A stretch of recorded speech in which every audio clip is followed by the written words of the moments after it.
This is the United States of America. Wait, no, this is the United States of America. These islands aren't states, but rather territories of the United States. There are 13 islands here, not including Hawaii, all of which are in either the Caribbean, Polynesia, or Micronesia. 8 of these territories are less significant than the rest because they have no permanent population. These territories all have very small land areas, some even having less than 1 square mile. The other 5 of the 13 islands are inhabited, and those are the ones you've probably heard of. So, what are these 5 islands?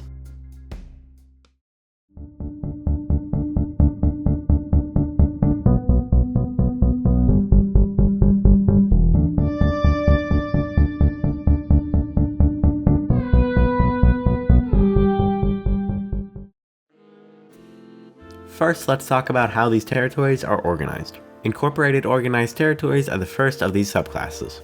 Territories under this group are incorporated, meaning they are not a state, but are still entitled to all the parts of the Constitution, besides parts specifically reserved for states.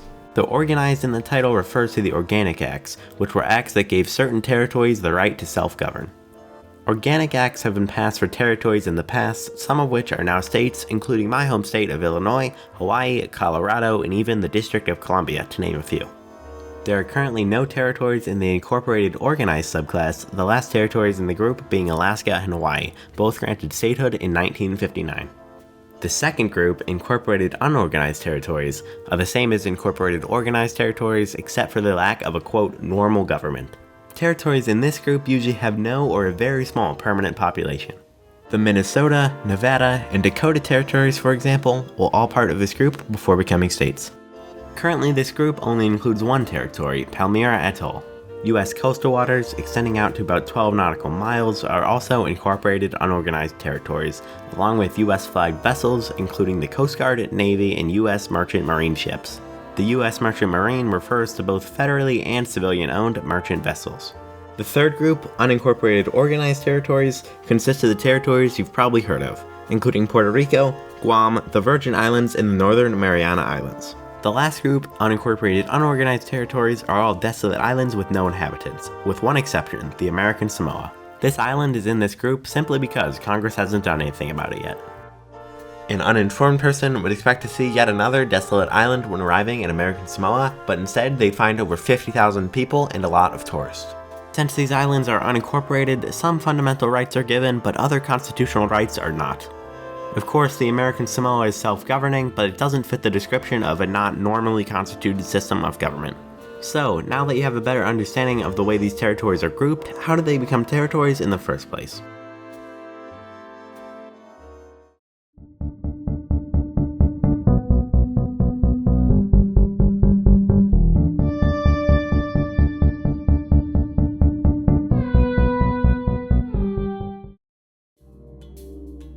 The largest territory of all, both population and land-wise, is Puerto Rico. This island boasts a large population of 3.7 million, making it more populous than 21 states. It has a land area of 30,515 square miles.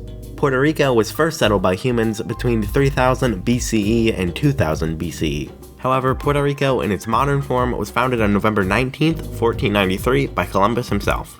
He originally named the island San Juan Bautista, but Spanish traders referred to the island as Puerto Rico, meaning rich port, and that name stuck. After enslaving the natives and establishing ports, Columbus sailed onwards to Florida, but the island remained an important trade port.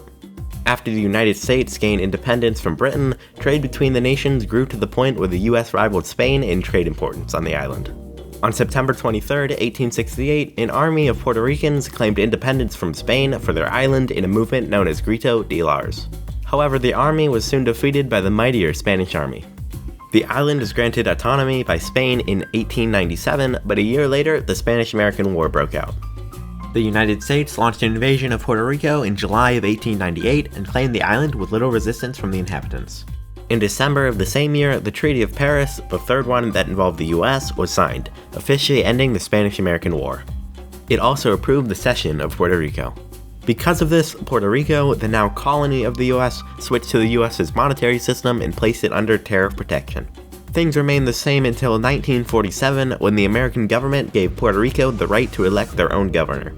Luis Munoz Marin became the first governor of Puerto Rico that was elected by the people. 3 years later, in 1950, the US government gave the island the right to draft its own constitution.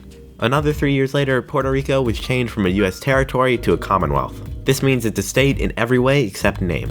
4 states, Kentucky, Massachusetts, Virginia, and Pennsylvania, are commonwealths in their full official state names.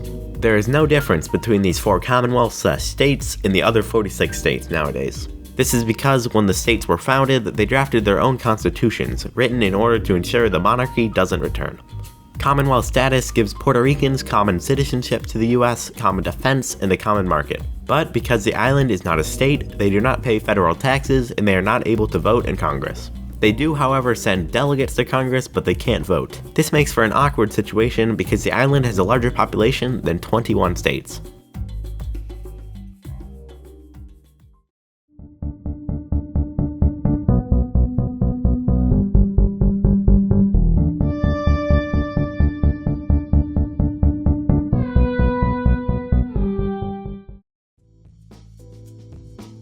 Guam, with a population of 170,000 and a land area of 210 square miles, is the second largest US territory, both population and land-wise. The island was purely inhabited by natives until March 6, 1521, when a Spanish expedition led by Ferdinand Magellan arrived with a 3-ship fleet.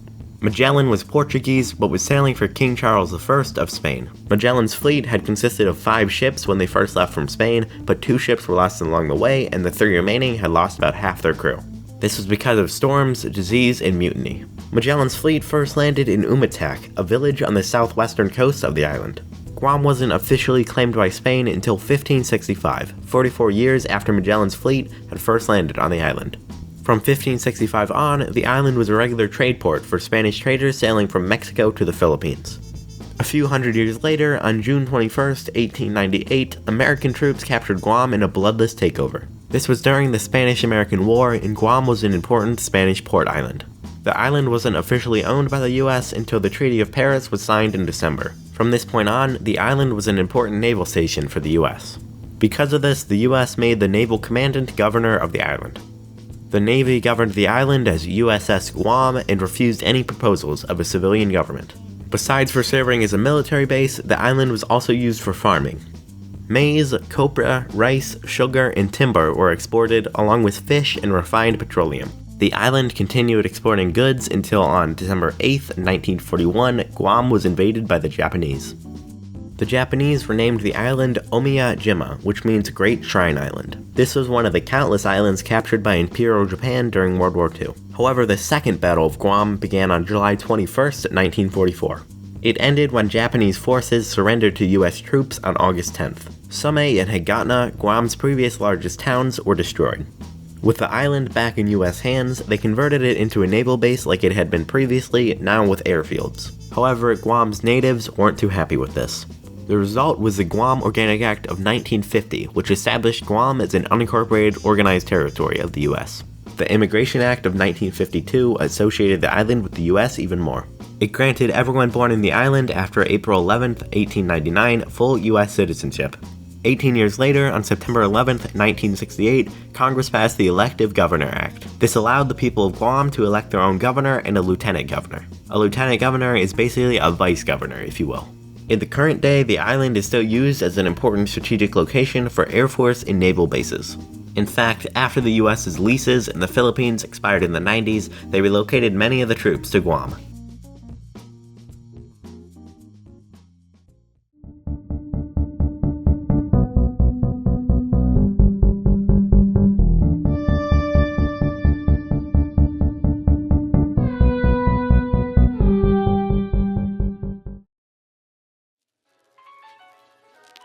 The United States Virgin Islands, or USVI, with a population of 106,000 and a land area of 133 square miles, is the third most populous territory island of the United States.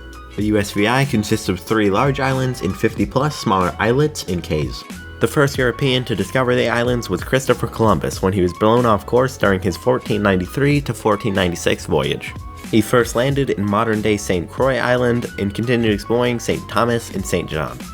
By the 1600s, many European countries were interested in establishing colonies on the islands, including England, France, Spain, Denmark, and the Netherlands. England and the Netherlands followed through with their plans in the 1620s, when they jointly settled St. Croix Island. Puerto Rico, still under Spanish control, invaded the small colony, causing the French to intervene. They were able to fend off the invasion and took the colony for themselves. It remained under French control until 1733. The Danish West India and Guinea Company founded the second settlement on the islands in 1665, which was on modern-day St. Thomas Island. Their new settlement had a mere 113 residents. Wanting to expand, they founded their second settlement, which was on modern-day St. John Island in 1692. The Danish had claimed the island since the 1680s, but they weren't able to settle due to their feud with the neighboring British city, Tortola. In order to maintain their relationship with the Danish, they eventually seized their opposition. After they settled, the agricultural business on the island exploded. The Danish West India Company purchased St. Croix from the French in 1733, uniting St. Thomas, St. Croix, and St. John together as the Danish West Indies. The islands remained under Danish control until 1917, when the U.S. bought them for strategic reasons in the ongoing World War I. The islands of St. Croix, St. Thomas, and St. John became the United States Virgin Islands.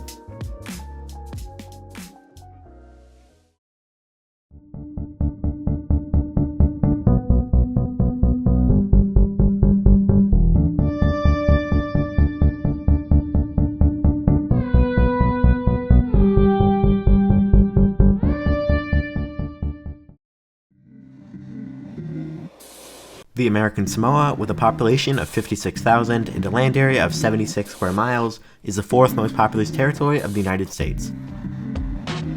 The island has been inhabited by Samoan people since around 1500 BCE. In 1722, Dutch explorer Jacob Roggeveen was the first European to encounter the island. Even after Europeans knew of the island, their influence was limited to occasionally trading with the islanders. In the 1830s, missionaries from the London Missionary Society arrived on the Samoan Islands. The missionaries converted the islanders to Christianity with great success. Some of these missionaries, along with traders, enjoyed the islands so much that they settled there. They established their own communities with governments and laws. The natives and the European settlers lived in peace for many years.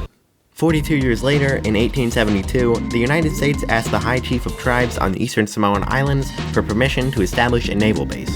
In exchange, America would offer the islands military protection. The base was greenlit and was built 6 years later in 1878. By the end of the century, both Britain and Germany were competing for control of the island. As a result of the Second Samoan Civil War, a treaty between Great Britain, Germany, and the U.S. was drafted, making the island an official territory of the United States. Uniquely, citizens of this territory are not granted citizenship to the United States because of the territory's odd classification under unincorporated unorganized. Instead of citizens, the islanders are American nationals. This means they can live and work in other states and territories, but cannot vote in elections unless they go through the normal immigration process.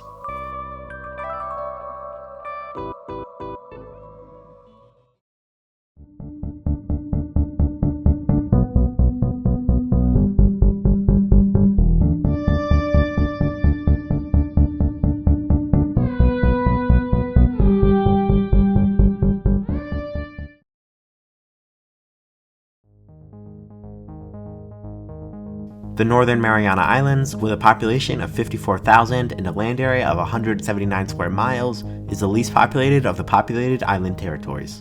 The Commonwealth consists of 22 islands, all of which are part of the larger chain of islands simply known as the Mariana Islands.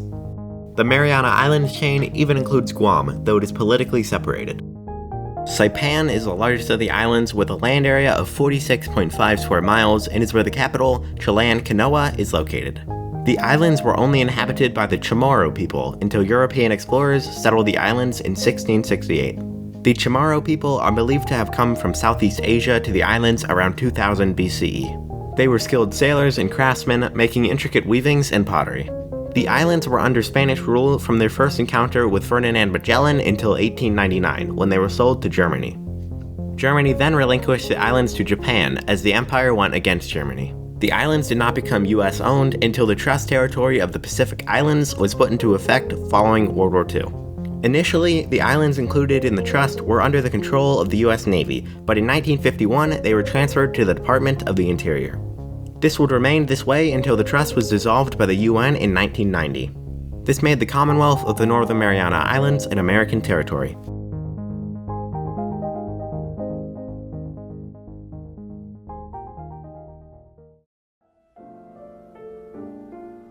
So that's the US, 50 states and 13 islands, 5 of which aren't desolate, with, like everything else, a deeper history than you would have thought.